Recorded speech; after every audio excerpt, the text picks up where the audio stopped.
Hi everyone, it's me, Sandy Cruz of Sandy K Nutrition, Health and Lifestyle Queen.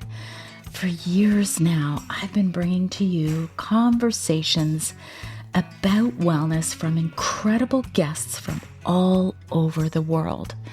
Discover a fresh take on healthy living for midlife and beyond, one that embraces balance and reason without letting only science dictate every aspect of our wellness. Join me and my guests as we explore ways that we can age gracefully with in-depth conversations about the thyroid, about hormones, and other alternative wellness options for you and your family. True wellness nurtures a healthy body, mind, spirit, and soul. And we cover all of these essential aspects to help you live a balanced, joyful life. Be sure to follow my show, rate it, review it, and share it. Always remember, my friends, balanced living works. Hi, everyone. Welcome to Sandy K Nutrition, Health and Lifestyle Queen. Today, I'm going to talk to you all about hair loss for women in perimenopause, menopause. So let's just call it 40 and up. I'm going to talk to you about this from a very objective point of view because there are lots of podcasts out there that talk about hair loss, but many of them are, listen, you get a lot of people who are biased because that's part of their business. That's what they do. There's nothing wrong with that. And that doesn't mean that they're not experts in their field.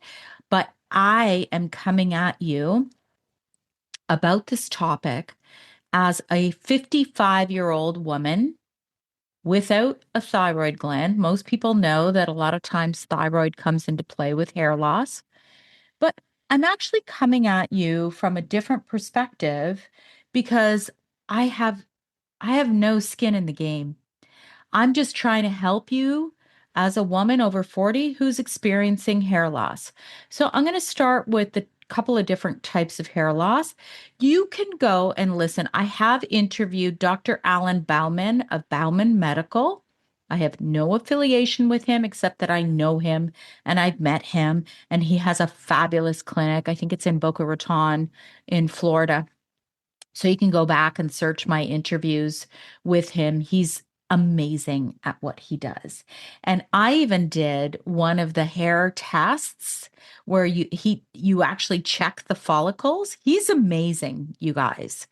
And what I found with my hair, so as you can see, if you're watching this podcast, please go on YouTube, by the way, and subscribe to my YouTube channel because I am going to post most of my interviews there. And I have really good hair for a 55-year-old woman. There has been many times for me where it wasn't so great, and I've had a lot of shedding and hair loss. So there's a few things. There's genetics. There's the fact that you're kind of born with good hair. And I've been blessed that I've always had pretty decent hair. So there's that fact that I'm fortunate in that way. But there are a number of things that can go wrong around perimenopause for women over 40. I'm going to go over that. But before I start that, I am going to say that there are different types of hair loss, different reasons, different types. What I will say is there is no miracle supplement that will work for everyone. And you've got to figure out why it's happening to you in the first place. So that's the number one thing. The number two thing I'm going to say, that test that I did with Dr. Alan Bauman, it was really cool because it showed follicles that are just thinning. Okay. And it also showed follicles that are like, it's just dead. Like there's nothing you can give me. snake oil, of any type of lotion, potion, it ain't coming back unless you do a hair transplant. So that's the case in some people. And I highly recommend you go and see somebody like Dr. Alan Bauman, who does that kind of investigative work to find out why you're experiencing that hair loss in the first place, if it's that severe. So I wanted to note that right at the beginning. I did do that test and I had quite a few follicles that were around the front that were there but thinning. So that is very, very common. And there's only one kind of device that really, really helps that. And I'm going to say you have to be very careful. Everybody's trying to sell you their red light device. So I actually have this written down on what you must look for. Again, if your follicle's dead and it's not just about the thinning of the hair follicle, if it's just dead, this isn't going to help you.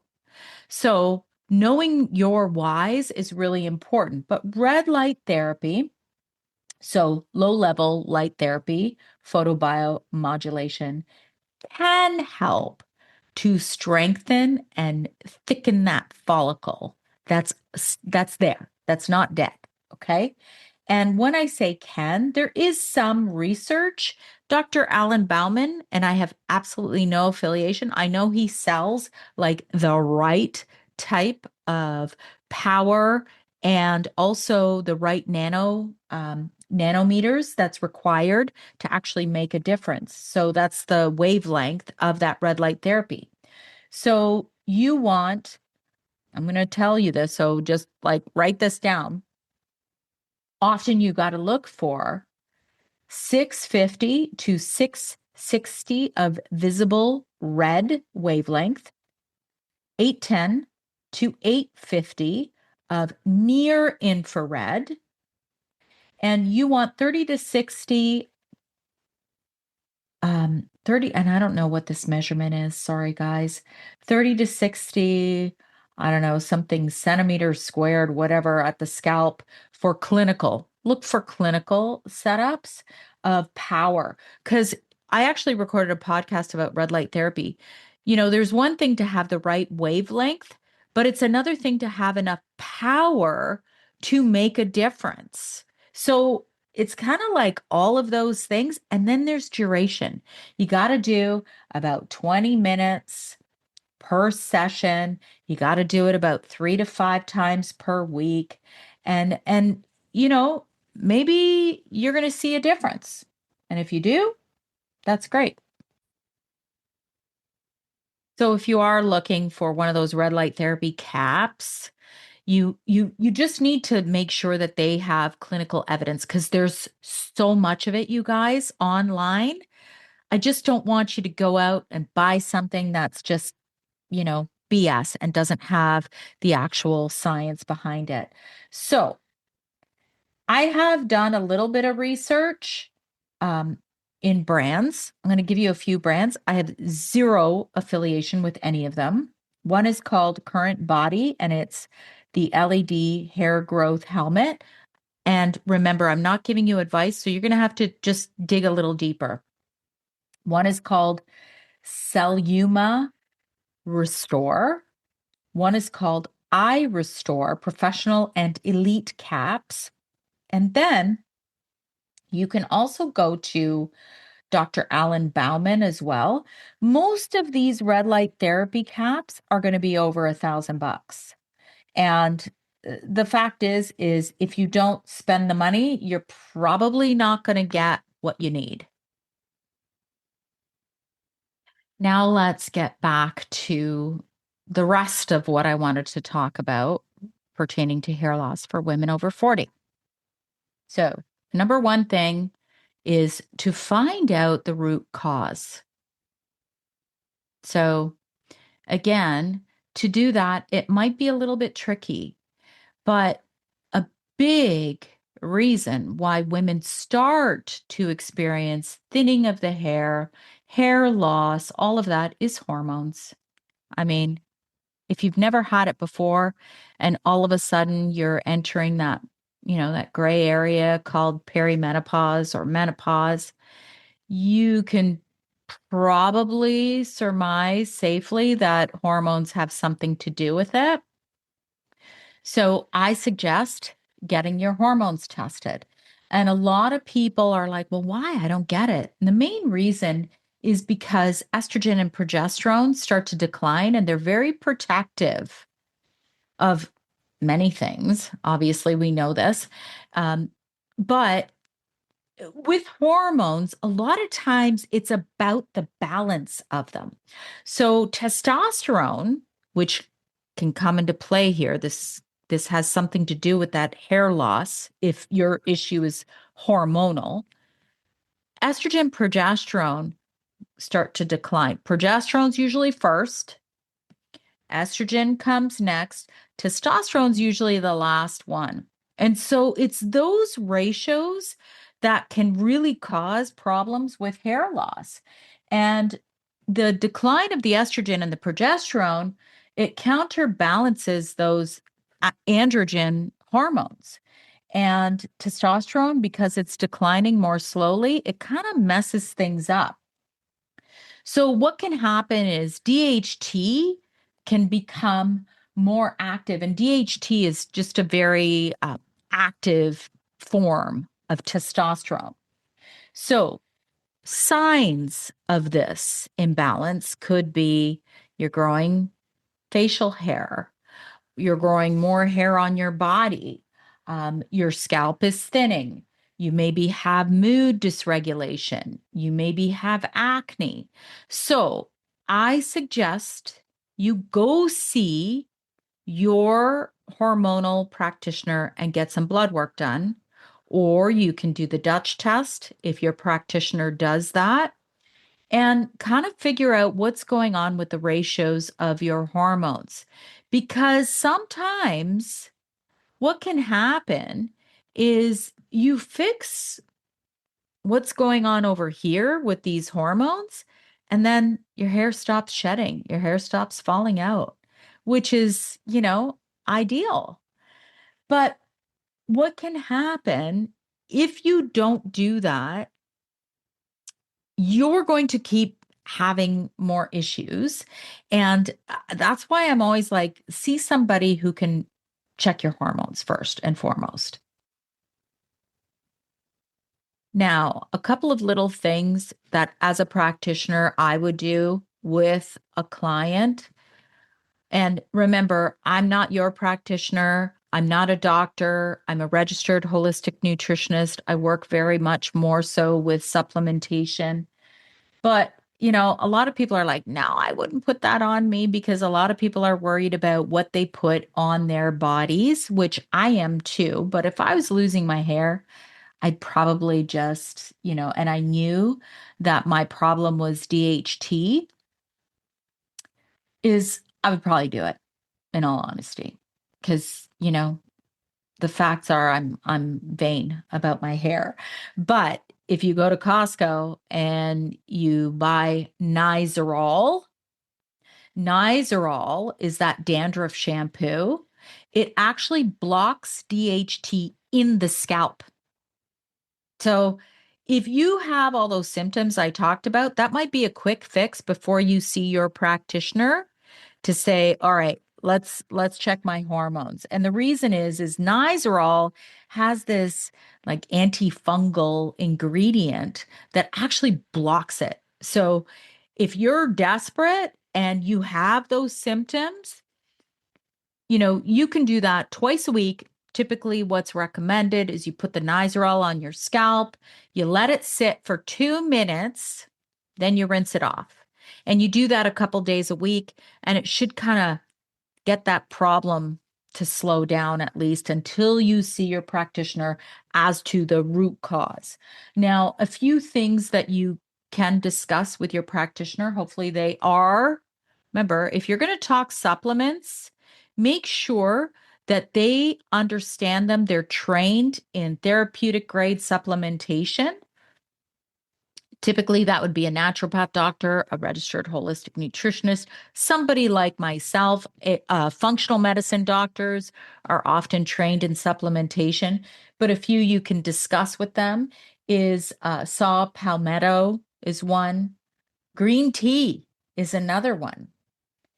They help to kind of redirect that 5 alpha reductase pathway, which can cause that hair loss.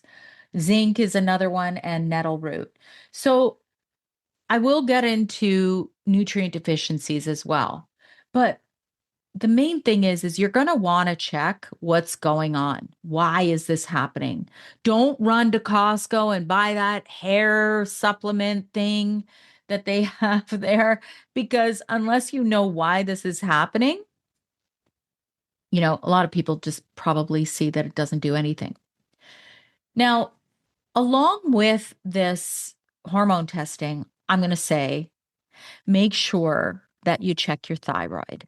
And the reason I say that is thyroid, if you're under or over active in your thyroid, that too can cause a lot of shedding. I've been there myself, my friends. I've been very hyperthyroid and I have clumps of hair in the shower. And I've been very hypothyroid. I've been to different extremes.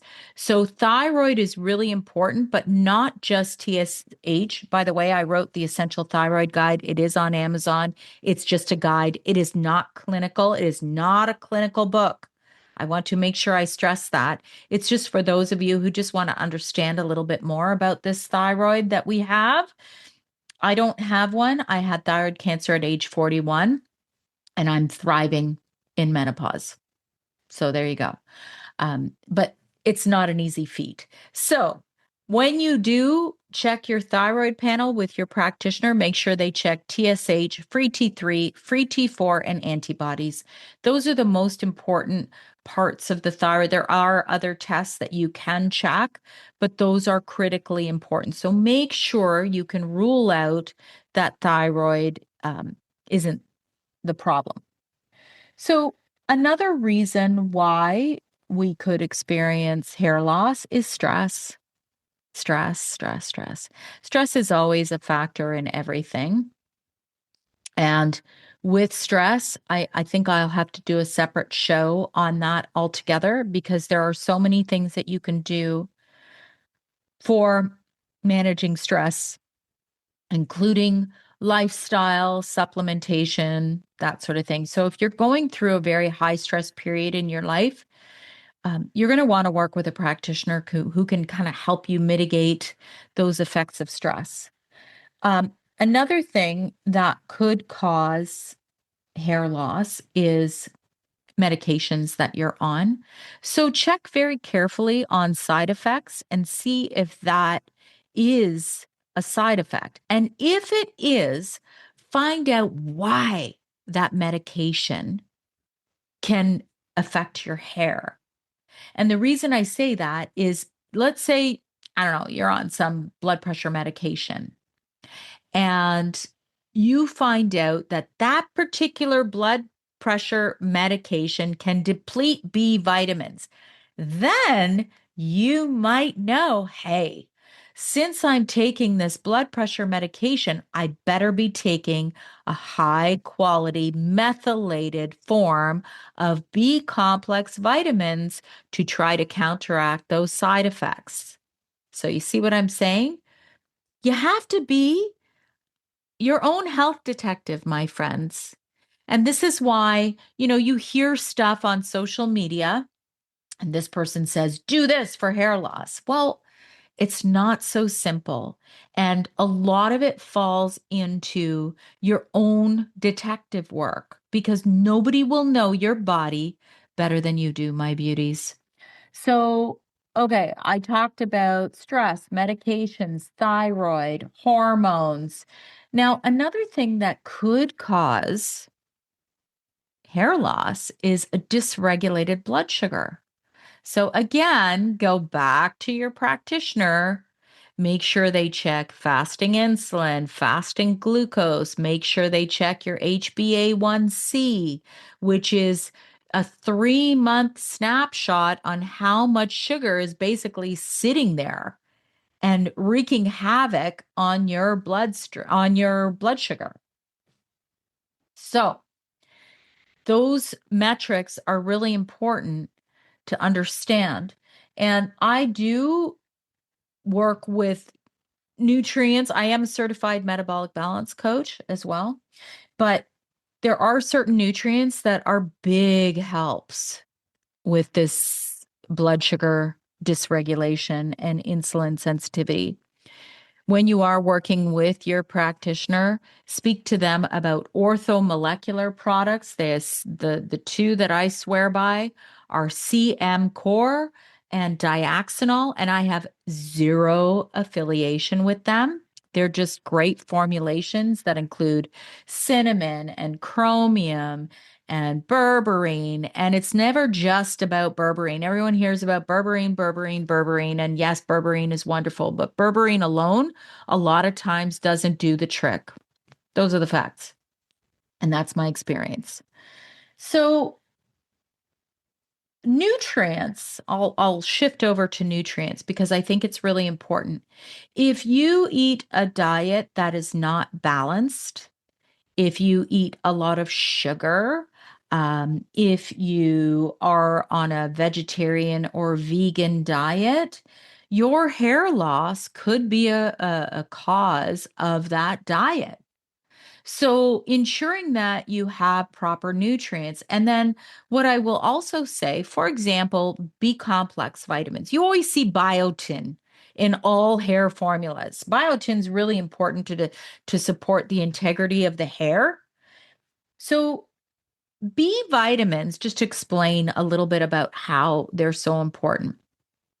B12 is one of the family of B vitamins that's really hard to get in non animal foods. So, a lot of times, if you're a vegan, you need to supplement with B complex, B vitamins because of that factor. You can get B12 in like dairy and cheese, those kinds of foods. But what I will explain is how there is this domino effect. So let's say you are going through a very stressful period in your life.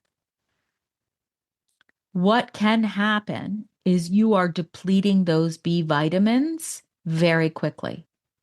And perhaps under such stress, you're not eating a balanced diet. So you're not replenishing those B vitamins.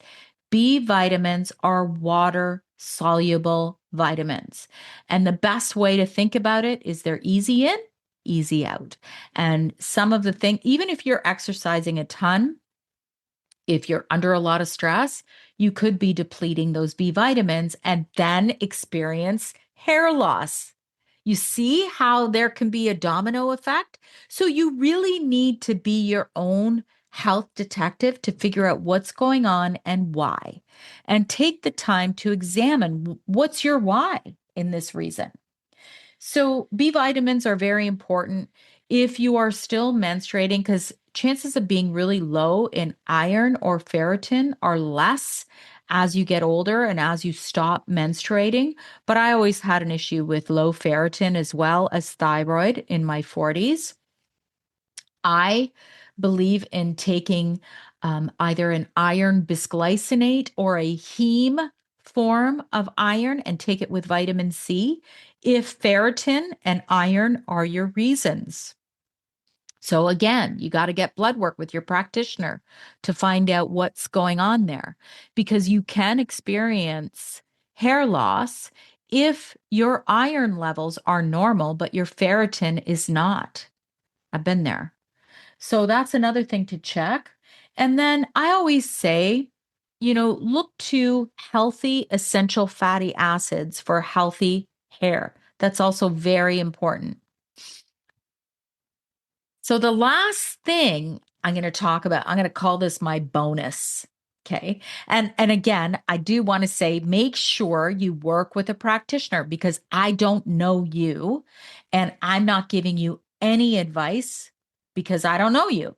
I'm just giving you these breadcrumbs for you to go and speak with a qualified practitioner who understands the stuff I'm talking about. Because a lot of cases, your general physician will not. So, the last thing, and this is a bonus, and this is something that I've been using for years now, and it's called black cumin seed oil, or I think it's Nigella something. I had to look it up, Nigella sativa. I always think of weed when you say sativa, so that's why I wasn't really sure. Anyway, with black cumin seed oil, you can either ingest it or you can use it topically on your hair. I ingest capsules. And what's really interesting about black cumin seed oil is there's a lot of different things it can do for the body that are good for the body. But again, check if it's right for you. One is, remember I was talking about DHT, which is that form of testosterone that can be a very powerful form of testosterone. It modulates that. So it kind of helps keep it in check, especially during that time when you're in perimenopause or menopause and your hormones are kind of all over the place. The other thing is that it's anti-inflammatory. Inflammation is always going to cause problems, and hair loss might be one of them. It's also an essential fatty acid. It's also an antioxidant, and it supports insulin sensitivity. And there has actually been some research to compare it to minoxidil, the Rogaine, and its effectiveness. So this is kind of that secret that not many people, unless you're a practitioner, even know about. So I hope this was helpful. And I would love for you to go ahead and rate and review my podcast with a few kind words. So you can do this on Spotify. You can do this on Apple. Make sure you're actually subscribing to my podcast and follow me on all of my social media channels. It's Sandy K Nutrition everywhere, where you're going to get authentic content with integrity. That's the key. So do that. And then the last thing I am going to say is I have actually sent out my information to a few very targeted companies that I would love to work with. I'm like, I have had sponsors in the past, but I don't believe in one-off advertising. I really don't like that personally. So if you are a business that is looking to partner with me on all of my social media channels, including my podcast, get in touch with me, Sandy at sandyknutrition.ca. Thank you, thank you, thank you. Share this, and thank you for being here. I hope you enjoyed this episode. Be sure to share it with someone you know might benefit. And always remember, when you rate, review, subscribe, you help to support my content and help me to keep going and bringing these conversations to you each and every week. Join me next week for a new topic, new guest, new exciting conversations to help you live your best life.